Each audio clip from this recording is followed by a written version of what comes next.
Welcome back to the second class. Myself Dr. Sabindra Kumar Samal, and today we are going to discuss about hormone mechanism and action.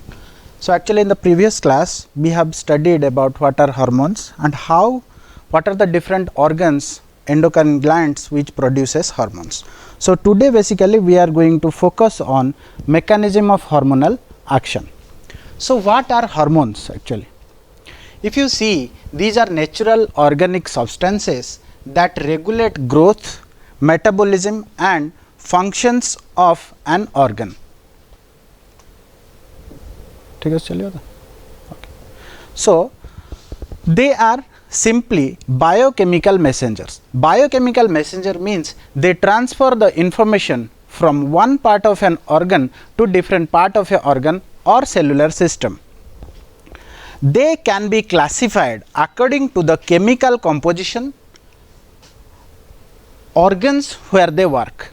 The classification based on their chemical composition as well as the organs where they are going to act. So for example, reproductive hormones in the reproductive organs, and if they either act on the same cell producing which are actually help them to produce, they are known as the autocrines. That means a particular type of cell which produces the hormone, the same hormone acts again on that particular cell, that is called autocrine. And when we are talking about paracrine action, that means hormone secreted from a particular cell or particular gland that acts on a distantly placed organ or cellular system, that is called paracrine action. Autocrine action and paracrine action. So okay, now let us come to the general principle of hormone action. Tropic hormones, on the basis of different mode of action, and the principle of hormone is divisible into like a hormone that has its primary function, the regulation of the hormone secretion by another endocrine gland. That means if a particular hormone acts on another gland, then you can call it as a tropical hormone. Just like for the example, you can take the thyrotropic hormone, the hormone secreted from one endocrine gland which acts on another endocrine gland. Here the hormone secreted from the pituitary gland acts on the thyroid gland. Okay. So second is another term we are going to study in the whole mechanism, like synergism. That means when different hormones, two different hormones, they act together, they act in a coordinated way, you can call it as synergism. That means they both work together. Similar way, another term is your permissiveness. That means if one hormone allows the function or action of another hormone, you can call it as a permissive. A small amount of one hormone allows a second hormone to have its full effects on the target cell. Now another term is coming, that is your target cell. Target cell means the cell which is going to be affected by those hormones. That means what type of cell the hormone is targeting. First hormone permits the full action of the second hormone. That is the motto of this permissiveness. First hormone permits the full function or full action of the second hormone. Then another term is coming, that is your antagonism. That means they are anti. That means they act against each other. That means one hormone produces the opposite effect of the other. Okay. So these are the terms which we are going to discuss. So let me tell you another point, that is in this antagonism you are getting two terms. One is positive feedback, another one is negative feedback. What is that actually? The process involves both negative and positive feedback. Which one? This one, antagonism, positive feedback and negative feedback. For example, suppose a hormone A that acts on B, again that B acts on C and C acts on D. It is a series of reactions. Suppose A hormone gives the effect of the production or action of the D via B, C, D. Suppose in this case, if the production of D increases and which ultimately inhibits the production of A, that means this is the inhibitory effect, or this is called the negative feedback.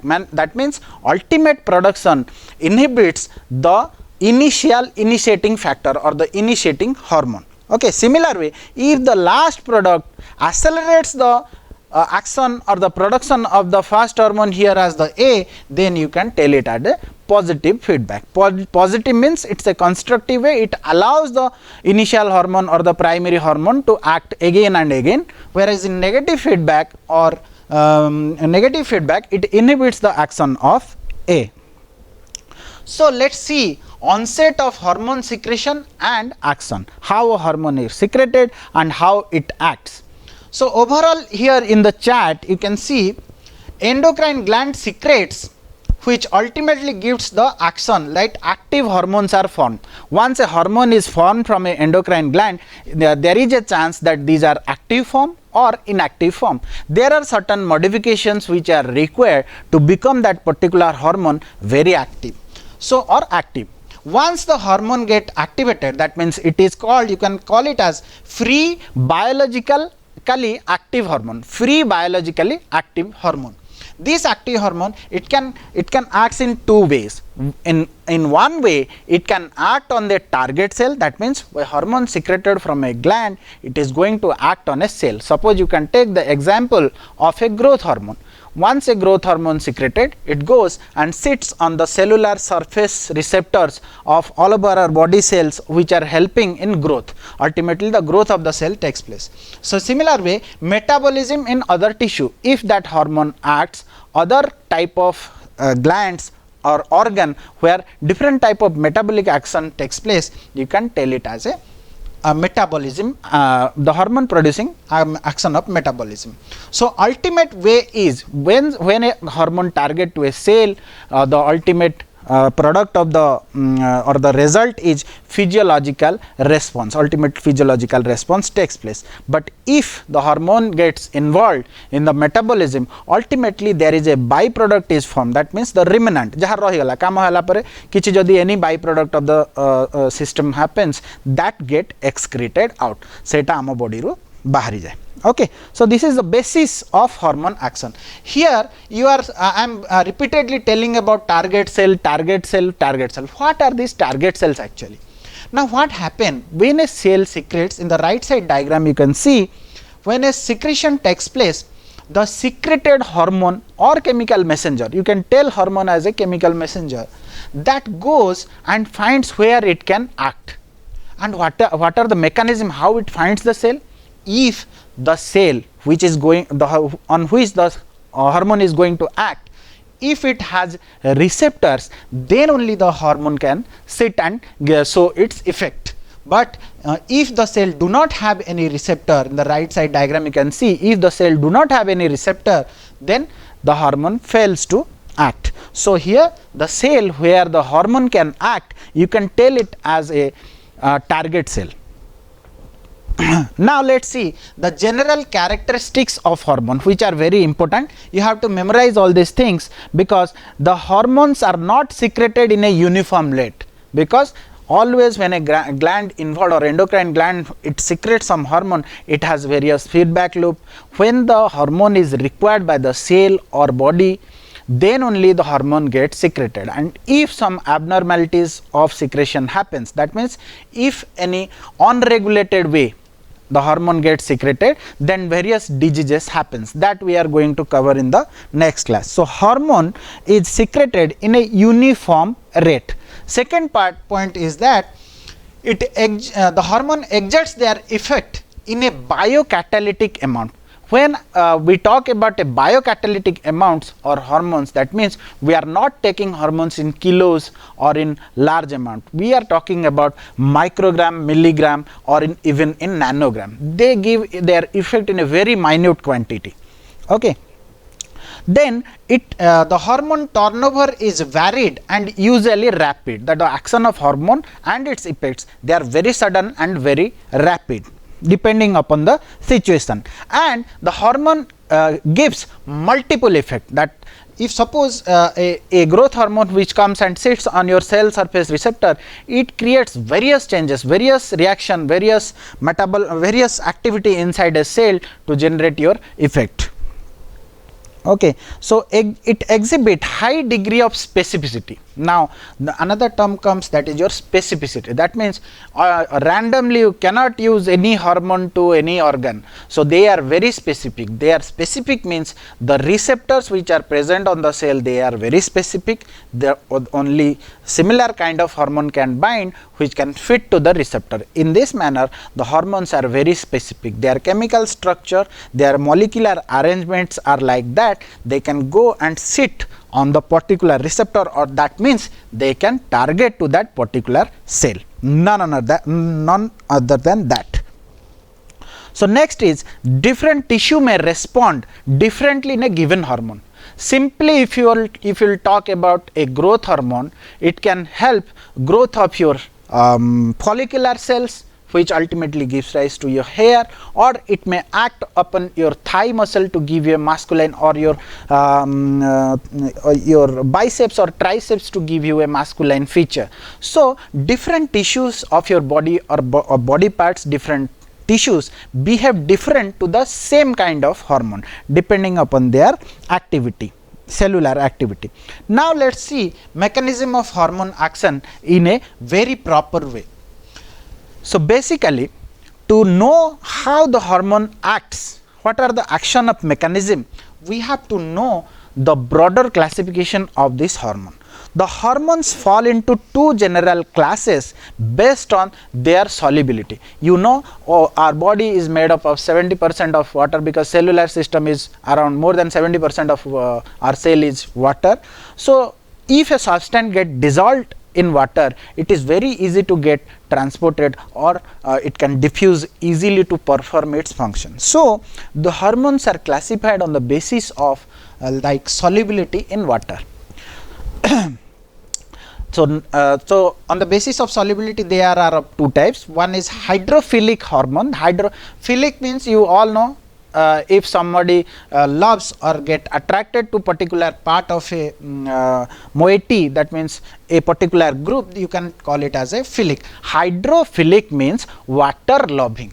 So, hydrophilic hormone means water loving hormones, that means they have affinity towards the water solubility. So, the water soluble hormone, they are transported simply by dissolved in your bloodstream. It is easy to get dissolved, because you all know, I have already told you that endocrine gland secretes hormone directly into the bloodstream without the help of any duct. These are called as the endocrine glands, and so bloodstream is the main stream where these hormones get transported, and most of the water soluble hormones get involved in dissolved in the blood to get transported to various organs. For example, you can take it catecholamines, which are epinephrine and norepinephrine, which we have covered in the last class, and peptides hormones or proteins hormone. Protein and peptide hormones are water soluble hormones. Next is your lipophilic hormones. You can tell these hormones which are affinity towards lipid, that means these are not water soluble, but it are soluble in lipophilic solvents. So, they are poorly soluble in water. That does not mean they do not get soluble, they are poorly soluble in water. So, they cannot dissolve in water or in blood. They bind to plasma proteins. How they will act?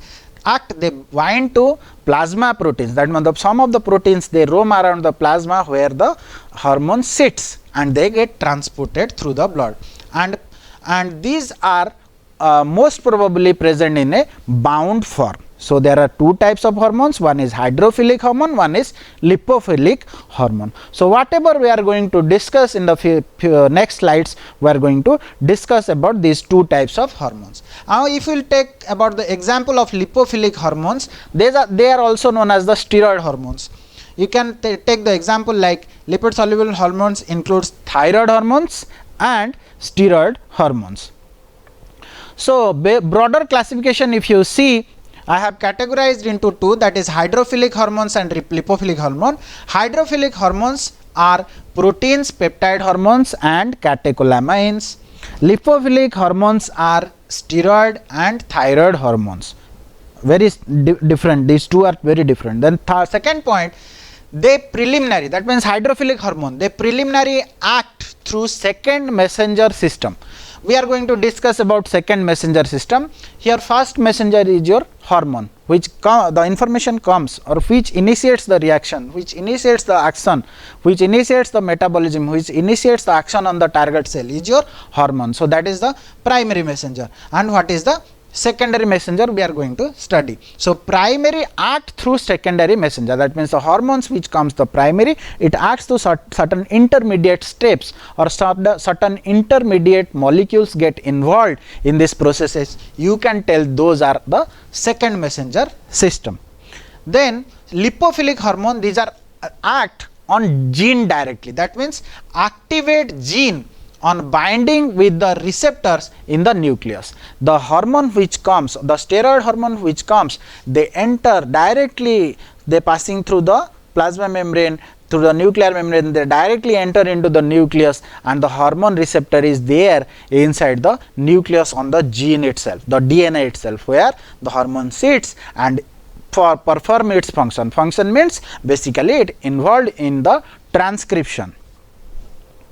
Now hydrophilic hormones circulate mainly dissolved in the plasma, blood plasma. They circulate mainly through blood plasma. These steroid hormone, they are bound in the plasma protein and they can enter into the cellular system directly. So what I have told you to explain about the second messenger pathway. So this slide is coming to simply show you how these second messenger pathways work. Initial signal is the form of hormone. Hormone is the initial signal which acts as a ligand whose concentration is just 1 per receptor. Okay. Here the term comes the ligand, that means the cellular surface has certain receptors, some molecule which comes and bind on the cellular surface are called as the ligand. So here hormone is the ligand which comes and sit. In the previous slide I have showed you the target cell have receptors. So the receptors are on the cellular surface, and if a molecule come and binds to the receptor, the molecule itself is called the ligand. So hormone act as the ligand and they bind 1 per receptor. That means only one hormone, one molecule of the hormone can bind to one receptor. That is very clear. The hormonal response has got multiple steps, and each steps multiplies the signal. That means if one hormone comes, binds to one receptor, that one receptor downstream process is many. It can amplify many processes. So one hormone can amplify or multiply its effect. So for example, one hormone molecule mediating its effect through million of molecules, and this process is called as the signal amplification. You remember it? This process is known as signal amplification. Once one molecule does various performance, various actions through millions of molecules, and the process is called signal amplification. See what actually the signal amplification. Here in the diagram you can see the 7 pass transmembrane receptor, that these are the first one is this one. Can I have a lighter? Right. Okay. So here you see this is simply a cell surface receptor. You can say it is a transmembrane receptor called the G protein coupled receptor or serpentine receptor or 7 pass receptor. So if a molecule, that means your hormone comes and sit on the receptor, which I already told you as ligand or hormone, it amplifies various adenylate cyclase or adenyl cyclase. That means one receptor, one hormone, and ultimate effect is it can activate like 10 adenylin cyclase. The 10 adenyl cyclase can act or activate 100 cyclic adenosine monophosphate. These are 10 10 to 100. Similar way, ultimately in the last row you can see the product, that means the effect of the hormone is a activated enzyme. Cell kemiti function kariba, how a cell will function? It function by production of various molecules, various enzymes and proteins. So suppose here one of the example is your activated enzyme, got activated enzyme darkar. Suppose here 100 time amplified activated enzymes are found, or here millions of enzymes are formed. That is because due to a single hormone molecule, and this is the way how signal amplification or second messenger pathway takes place. Here cyclic adenosine monophosphate, one is the, or CAMP or cyclic adenosine monophosphate is the key molecule for second messenger amplification or second messenger pathway. That is important, and this happens in case of hormonal action. Okay. So let us see what are the mode of hormone action. Generally hormones work in two ways. One is your synthesis of new protein molecules, second one is changing cell permeability. So whatever the hormone, it may be steroid hormone, it may be the proteinaceous hormone or water soluble hormone, all the hormones work in two ways. One is synthesis of new protein molecule, second one is changing cell permeability, so that various molecule can enter into the cell for the activity of the cell. And synthesis of protein, you know, ultimate gene product is your protein, which helps in the cellular performance. So lipid soluble hormones involve mobile receptor hypothesis. So on the basis of two mode of action or two main mode of hormone action, hypothesis has been given. One is mobile receptor hypothesis, the second one is second messenger mechanism. So most probably you can guess where these two hypotheses can fit. Mobile receptor hypothesis generally fits on the steroid hormone, and second messenger mechanism fits to the water soluble hormones or your cell surface receptor hormones. Then let us see what are the types of receptor, because before going to the mechanism of action of hormone, you should get acquainted to these kind of terms first. You should know about what are receptors. Receptors, as I told you, they sits on the cellular surface, or some of the receptors they present in the DNA itself. In case of steroid hormone receptor DNA bhitere ache directly. Okay, let us see. So types of receptors, there are two types of receptor, one is internal receptor, one is external receptor. Because we have already know some of the receptor present on the cell, some receptor present inside the cell. So basis of that, receptors are of two types. One is internal receptor, that means intracellular or inside the cell. So receptor cell bhitare thibo, and the another one is your external receptor or outside the cell or the surface of the plasma membrane. Internal receptors are again divisible into two types. One is your cytoplasmic receptor and the another one is your nuclear receptor. So internal receptor are cytoplasmic or nuclear, and external receptor are on the cell membrane, surface of the cell membrane. So membrane receptors, let us see about what are the membrane receptors. We will go from the outside of the cell to the inside of the cell. So first of all we will study about the membrane receptor. Receptors present in or on or surface of the cell membrane are called the cellular receptor. You can see in the right side diagram the cellular receptor. Okay. So what are the types of cell surface receptors? Basically three types of cell surface receptors. Now one is ion channel linked receptor. In the diagram you can see the blue line are the bilayer, lipid bilayer plasma membrane. As you know from the Singer and Nicholson model of plasma membrane, or which you are going to study or probably you have finished, the plasma membrane is bilayer made up of lipoprotein, that means lipid as well as protein, and other molecules are also there. So these two blue lines are the bilayer plasma membrane through which you can see the cell surface receptors are sitting. Some of them are surface receptor, some of them are integral receptor. So most of the hormonal action takes place through transmembrane or integral or tunnel receptor. So basically the first one is your ion channel linked receptor. That means if some molecule like the pink one, if sits, it changes the structure of the channel so that various ions can pass or go inside the cell or come outside of the cell to the exterior, from the cytosol to the exterior or from the exterior to the cytosol. Some ion can pass. Then we are talking about G protein coupled receptor or the 7-pass transmembrane receptor, the second one, snake like. So the second one, 7 helix transmembrane receptor. So here what happens when a ligand or the hormone, any molecule comes and sit on the receptor, it causes changes in the transmembrane domain. That means the inside of the membrane certain domains are present, so receptor that actually gets modified to perform other functions, which we are going to study later.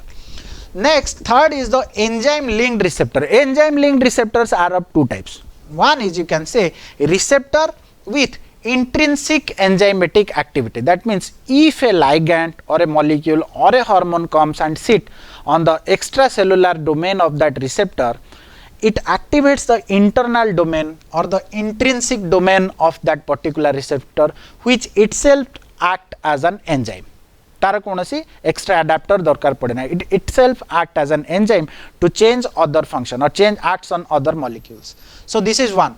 The second one is enzyme associated receptor. That means if a ligand comes, ligand, molecule, hormones comes and sit on the external domain of that particular receptor, it recruits other enzyme to get activate, or it recruits other enzyme to activate other proteins or enzymatic activity. So overall the membrane receptors are categorized into these three types.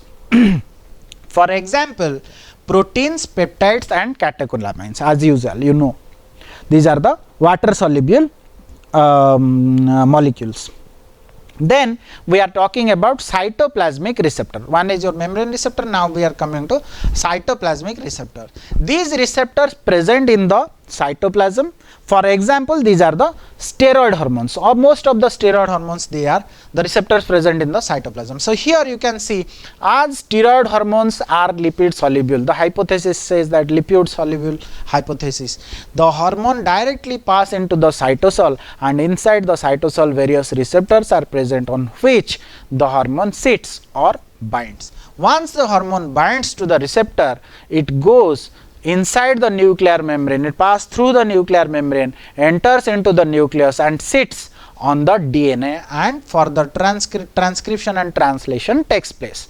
So basically whatever receptor present in the cytosol, they cannot directly go and sit on the DNA. They need the hormone to bind to the receptor so that in a combined way they go and sit on the DNA surface. So steroid hormones diffuse into the cell. When activated, the receptor translocate to the nucleus where they can upregulate the gene transcription by action of specific DNA response element. DNA response element, or that those are known as DRE, DNA response element, and recruiting the co-activator proteins. Now let us see what are the nuclear receptors. Receptor present in the nucleus, and there is direct association with one or more chromosome. The receptors which are present on the chromosome generally are called as the nuclear receptor, and which hormone acts through this nuclear receptor. For example, thyroid hormone. So in this diagram you can see, just forget about the second 2-1. The red color, the pentagonal structure, 1, 2, 3, what is that? The structure. The one is your hormone.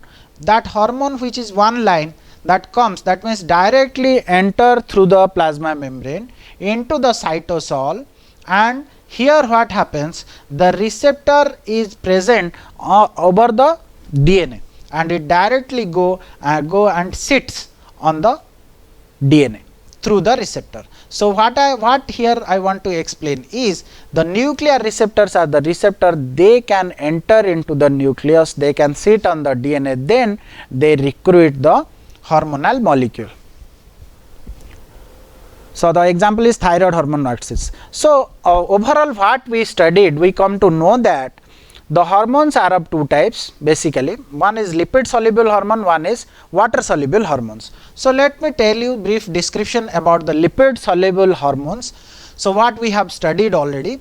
So, what are these hormones? Aldosterone, cortisol, androgen, calcitrol,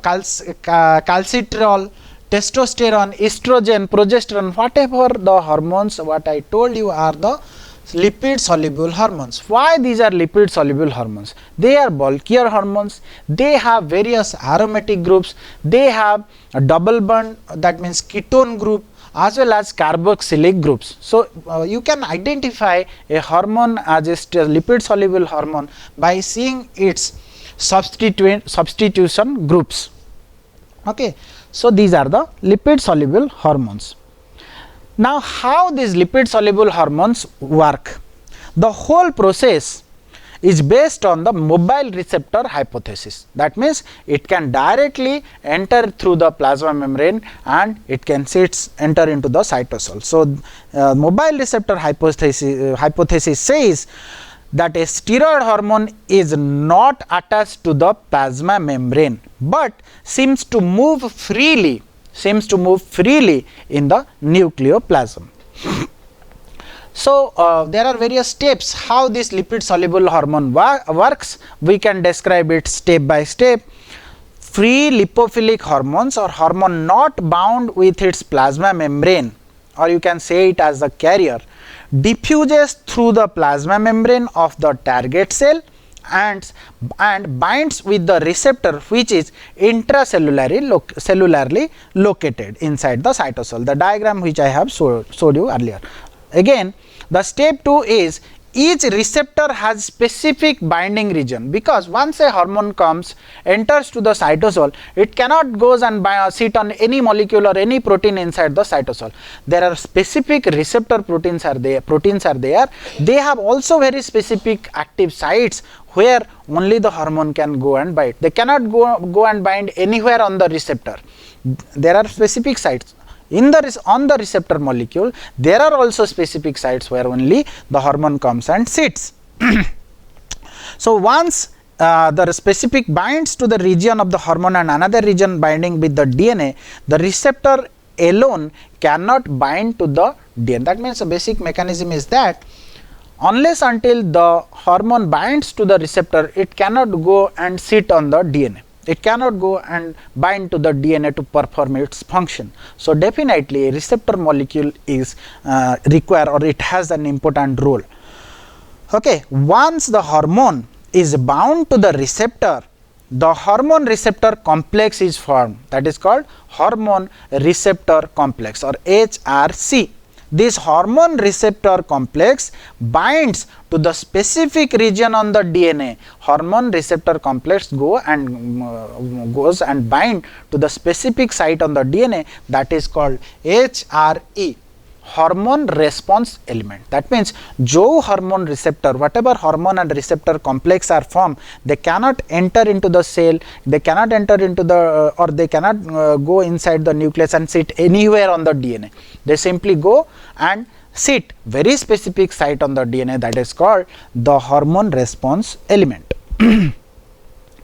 Now, third step is transcription of the gene, and fourth step is your mRNA is transported out. Transcription means the formation of mRNA from the DNA is called transcription, because whatever signals, whatever mechanism a gene want to convey, that is through mRNA or formation of RNA. Once a mRNA is formed, that is again coded down into the various proteins with the help of ribosomes, that is called, the process is called translation.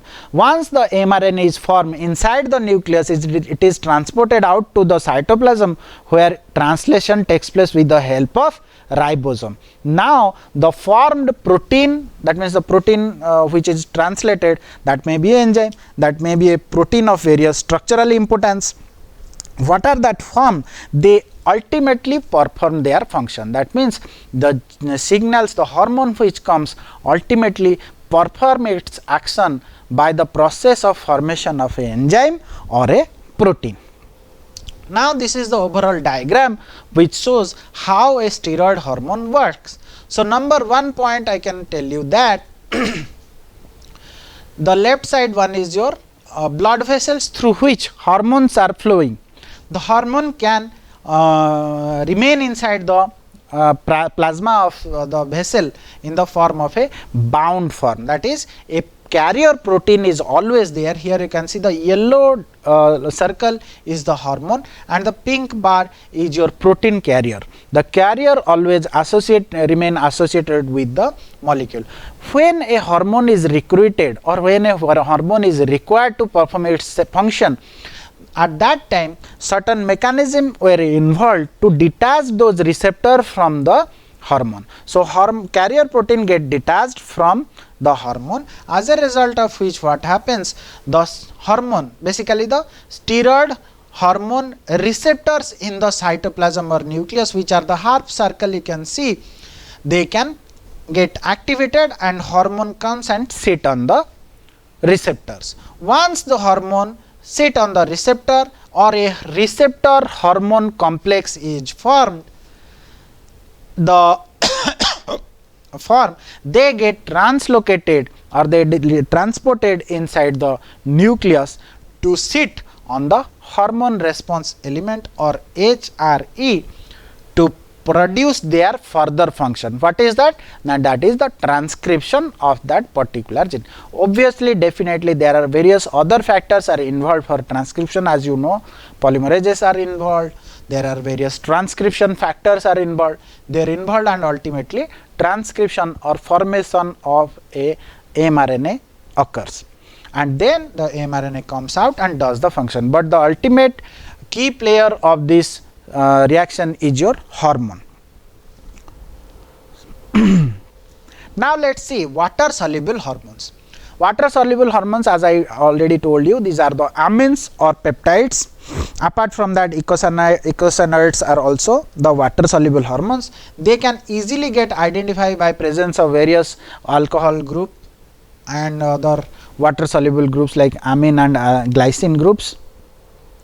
These water soluble hormones, they work in a different way. Basically, they work on the work by the cell surface receptor, or they work by the signal amplification mechanism.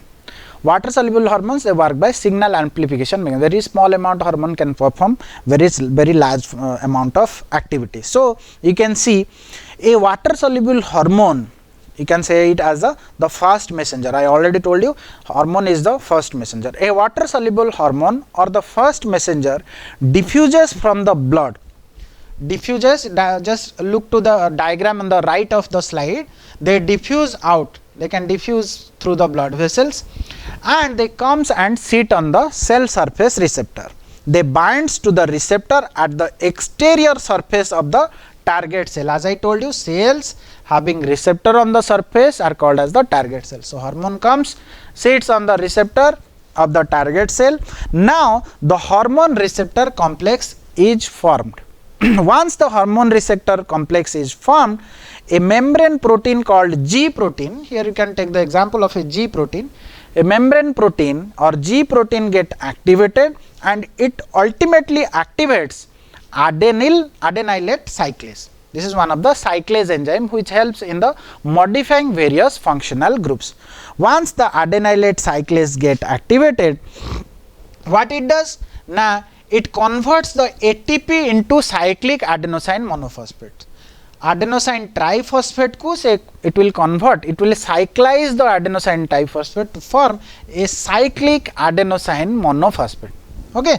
Once the because this enzyme active site is on the inner surface of the plasma membrane, this reaction occurs in the cytosol. ये जो reaction है when ATP converted into cyclic adenosine monophosphate, all the reactions takes place in the inside of the plasma membrane on the cytosol. Why? Now the active sites are present inside to the cell. Though hormone binds on the cell surface, though the hormone binds to the receptor, cell surface receptor, but the functions takes place in the inner membrane of the plasma membrane or inside of the cells.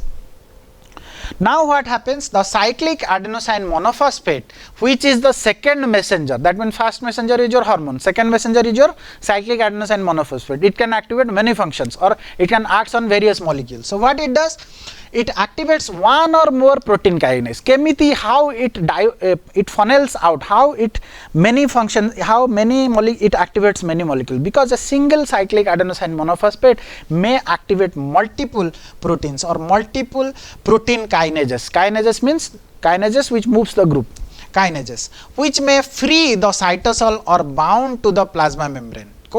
Now protein kinases can be membrane bound. The cell ro jo membrane ochi, they may be there inside in the inner membrane of those plasma membrane, or they remain freely in the cytosol. So cyclic adenosine monophosphate, what it does, it activates these protein kinases, and once a protein kinase is activated, it phosphorylates, that means adds a phosphorus group to the various cellular proteins, other proteins which are involved in various functions. Aau kichi function re joda role achi. So this protein kinase phosphorylates. So basic concept is that when a protein, cell bhitore any protein, when it get phosphorylated or dephosphorylated, phosphorylated means kichi gote phosphate group add ho, dephosphorylate when a phosphate group is deducted or excluded out, what happens? The function of the protein changes. The function of the protein changes means the activity of the protein may goes off or may goes down. The activity of the protein body jai pare ba komi jai pare. So the so protein kinase phosphorylates, that is the main theme. Once the protein phosphorylates, what happens? The donor of the phosphate group, who is the donor of the phosphate group? ATP. ATP is converted into ADP and inorganic phosphate. So inorganic phosphate goes and sits and phosphorylates.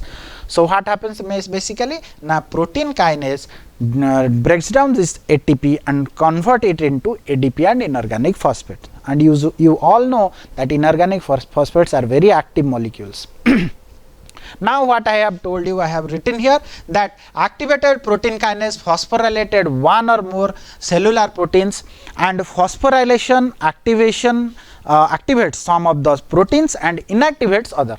Phosphorylation may activate the protein or may deactivate the protein. So this causes, activation means it can switch on a reaction, mane reaction ta chalibo, or dephosphorylation or deactivation of a protein may lead to switch off of a reaction. So the fifth step is phosphorylated proteins in turn causes reaction that produces physiological responses. After a brief period, an enzyme called phosphodiesterase inactivate the cyclic adenosine monophosphate. Let me take you to the previous slide. Suppose cyclic adenosine monophosphate is always there in a cell. So definitely it will activate this protein kinase A. Once it will continue activating protein kinase A, the reaction will go on like that, because the protein kinase A ultimately will phosphorylate other proteins. So at some period of time it needs to be stopped. किछि समय पर आम एटा बंद करिया दरकार बा cellular mechanism अछि, that may be feedback mechanism, it should stop. So how it stops? Now there one enzyme called phosphodiesterase inactivates the cyclic adenosine monophosphate. Thus cells response is turned off. Cell response to hormone, because whatever we have studied, that is because of this hormone molecule which is sitting on the cell surface receptor, whatever action is going on. So once this cyclic adenosine monophosphate is inactivated, or if we will add certain molecule or phosphodiesterase to a cellular system, the mechanism which is involved with cyclic adenosine monophosphate stops. Okay, so ultimately phosphodiesterase stops the cellular activity. Thank you. So, today we have covered about what are steroid hormones, what are non-steroidal or water soluble hormones, and we come to know what are the mechanism involved in the cellular response of the hormone. Either it may be a cell surface receptor or it may be a cytoplasmic or nuclear receptor. In the next class, we may go through the various disorders of hormones. Thank you. क्या समझ